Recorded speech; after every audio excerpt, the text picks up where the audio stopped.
Hi everyone, it's Robin, Artist Island Crafts, and welcome to my studio. This is my WiP It Wednesday video where I'm going to show you the crafty goodness that I've been working on. I worked on a quilt block with my patrons. I'll have to add the name to it down below because I don't remember. Trailing winds, winds ahoy, windward ways, I don't remember. Some fun aquas, reds, and whites. I did switch things up a little bit. These half square triangles were facing the opposite way, like flying in different directions or something. But I liked it since it's a standalone block and not a quilt, just to put them all going in the same direction. I worked on the eyeglass case. I had these owls from Joann's decades ago where I made a baby quilt. But besides eyeglasses, I was thinking rotary cutters. So you could put them in like that. This one's a 60. It's a little bit snug, but not bad. If you're not trying to do it on camera, it does fit in there easily. Just this bit right here is getting hooked up on this bit right there. But if you just have the regular old 45, that fits in there nicely. I don't imagine, but you could put it this way too. You just have to be careful that the blade's not actually accidentally sticking up or something. So like scissors, the best idea is sharp edge down. I wanted to do a test model for a couple of reasons. This is the Pippa pattern. It's by Ellis and Higgs. I wanted to see if it would fit both rotary cutters, if I needed to make it a little longer or a little bit wider. And I also wanted to check because it uses a single fold bias binding, and it looks like it might have been something that they purchased in different colors, but I wanted to use what I had on hand. I used the lining fabric as that accent, and I used straight of grain because I was being stubborn. I did use my bias maker and it worked out pretty good. It just has a little bit up here where you could see that it kind of puckered a little, but I'm looking at it from the other side and I can see all the damages. So here's that corner, quite a bit of puckering. Look, I'm hiding everything. This part here, I really struggled with because as I was sewing from the top, I couldn't see the back. I want to make it again and do another test version and try it with my single fold binding. I really want to do straight of grain, so I'm going to see. Now, I could go with the straight edges like the quilts. It doesn't have to be curved, though this is kind of what you picture when you think of eyeglass cases. Maybe if the curve is just a little bit, then I might be able to sneak it around the corner there versus a full curve. Because if I were making 20 just like this, then I could take a fat quarter or yardage and I can make a bunch of bias binding. But if I just make one, then I either need to do them all in white or all in black or something.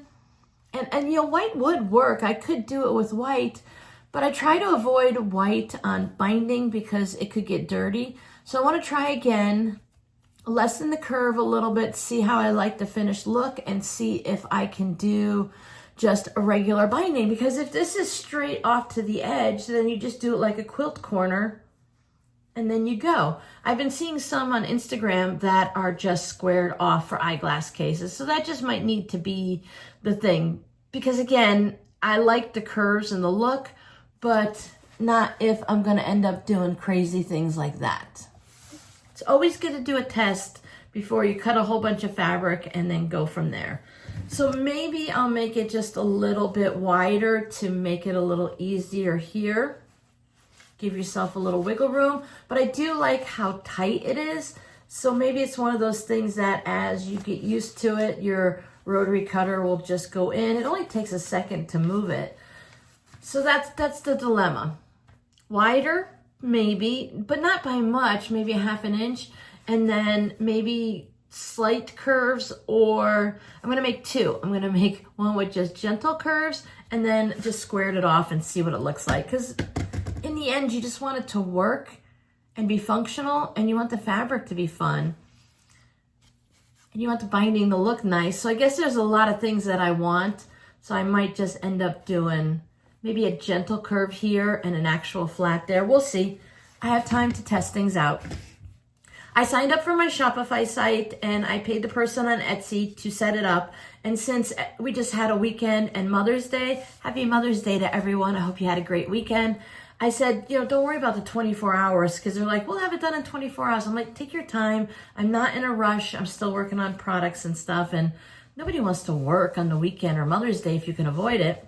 So before I show you what I worked on this weekend, let me show you something I ordered from Target. I had it delivered. We have a Target just up the road, but it's one of those small, just a regular Target. They just opened a super Target about 12 miles from me, and it's supposed to be really big and have all the good stuff. And I think people are excited here because it's big, because they don't have a big one, but I am curious to see. My daughter went and she didn't say it was any bigger than the ones we had back home, because we had what we called the Santa Barbara Target, and that was the little one, mostly clothes where they added the food to it.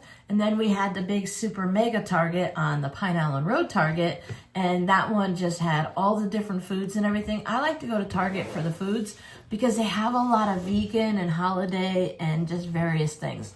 But ordering online, I can get a lot of storage units. So this is the one I purchased, so you can get an idea. You can always take a snapshot and zoom in. But I like this brand that they have. It's called Bright Room. And what's in here, this is a really sturdy one, because what's in here is all of my layer cakes, except for the ones that I have in that Missouri Star envelope storage. It reminds me of where you put all your bills in one of those accordion files. It's kind of similar to that.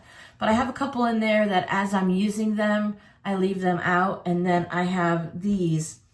And you can see where I'd cut some 10-inch squares from this really cute owl fabric. I have in here either layer cakes or things that I cut into 10-inch squares. I did purchase a couple of them, so that if I want to have just the layer cakes in one and then the loose squares in the other. But for now, this all fits on a shelf in the closet, and then I can easily get to it.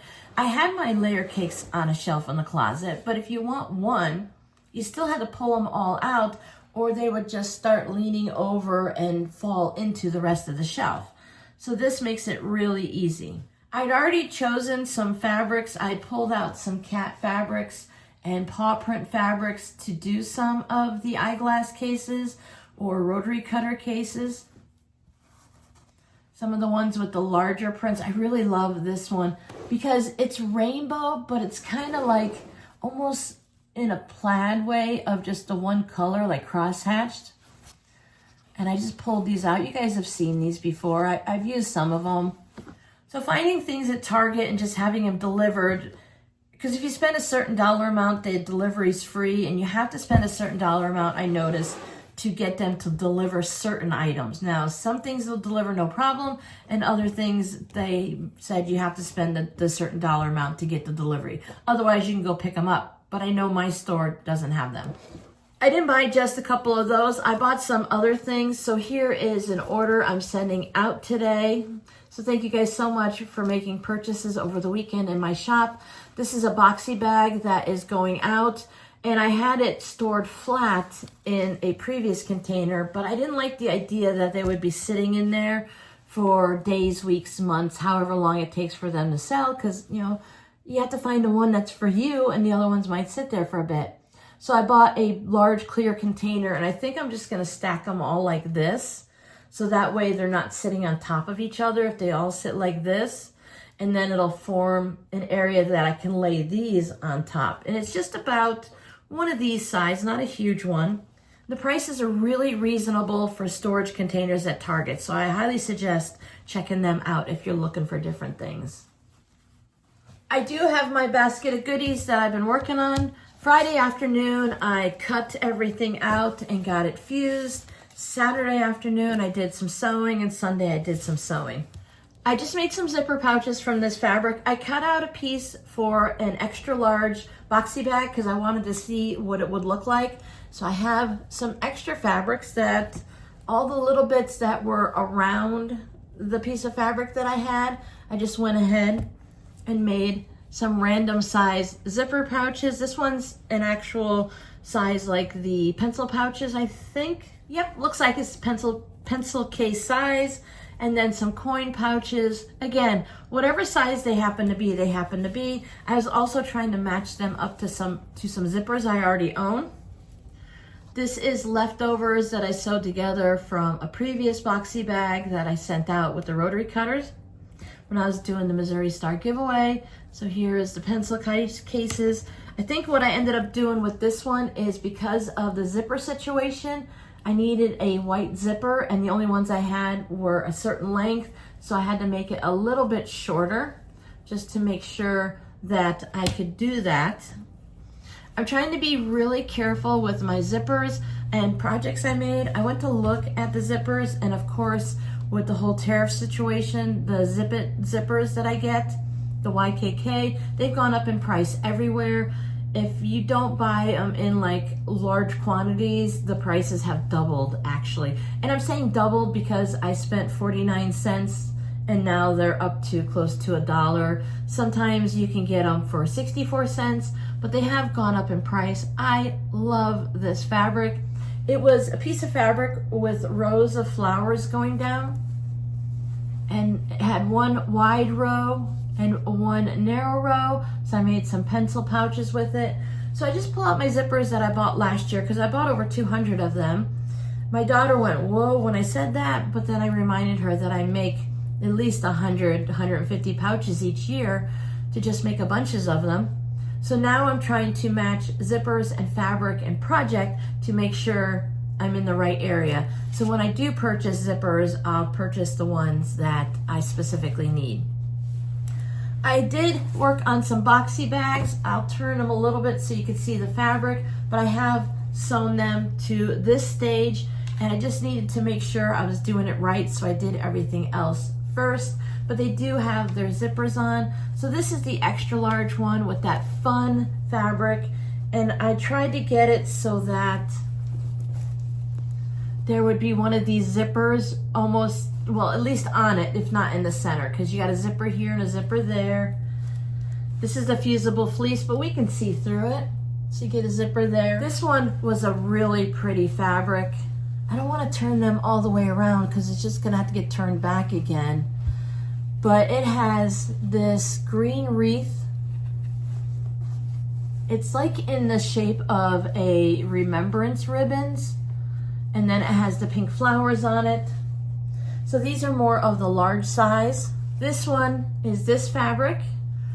So this, we're still all in the large ones. I only made the one extra large just to check it out. So this is this fabric, and I have large, skinny large, so you can see, you can imagine, right? See what it looks like? You'll see them next week when they're finished, but it gives you an idea of what it is. And I went with a nice pink lining. Most of these have like white linings because it just worked out easier that way. This one is ladybugs. It's almost fun guessing from the wrong side, but the fusible fleece, you can kind of see through it and you get a little peek. I'm really looking forward to getting them all turned right side out to see what they look like. Daisies on black. These are big bumblebees. So I went with, I had this fabric. I wasn't sure what I was gonna do with it. I don't know why I got it. I don't know if someone sent it to me or I purchased it. I'm pretty sure it's something, I'm not sure. I'm guessing I purchased, but it could be something sent to me. It's kind of a tan beigey color. So I thought that works really good for this lining. And then this fun fabric for that one. That gives me 8 finished zipper pouches and I think 8 of the boxy bags. And now that I know, well, once I turn these right side out and I know they're the size I want them to be, I think I did a lot of them this size. I thought this was a nice size just as a standard size to just put a little bit of things in it, some crafting things. I never think of it as a makeup bag.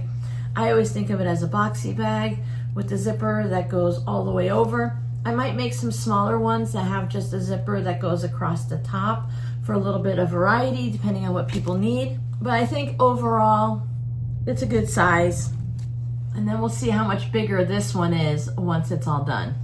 Once I work on the scrappy ones, I also want to make some smaller ones with just some random bits, or maybe make some with some mini charms. There's so many options that I'm not going to make them all right now, that I can just keep moving forward, because I do love the scrappy patchwork, even though this is just a cheater fabric. I want to start doing more of the quilted ones on the batting, and maybe some straight and some crosshatch quilting, just to give it, I mean, it has a lot of stability as is with the fusible fleece. The bigger one, I did add some interfacing, a lightweight interfacing to the lining, just to add that extra bit of structure since it is a bigger bag. But having the batting with the fabric and quilt as you go, and then some quilting lines, I think it's going to give it some good structure and still keep it nice and squishy soft. All of this does take a while, so I want to say that's all I have, but I feel like I have accomplished a lot in the little bit of time that I worked. The fun part is going to be adding the tassels and choosing which color each pouch gets. So I hope everyone has a great week. Your scrappy word for today is flowers. Not just because I have some flower prints on my bags, but because everyone's been going to their different places where they buy flowers and showing them on Instagram and YouTube, and I've been really enjoying seeing what everyone purchases. We're not buying any flowers yet until we settle into a house, and at least not this year. We'll see what next year brings, but for now, I'm happy not having to take care of anything extra. So thanks so much for hanging out with me, and I'll see you guys in the next video. Bye!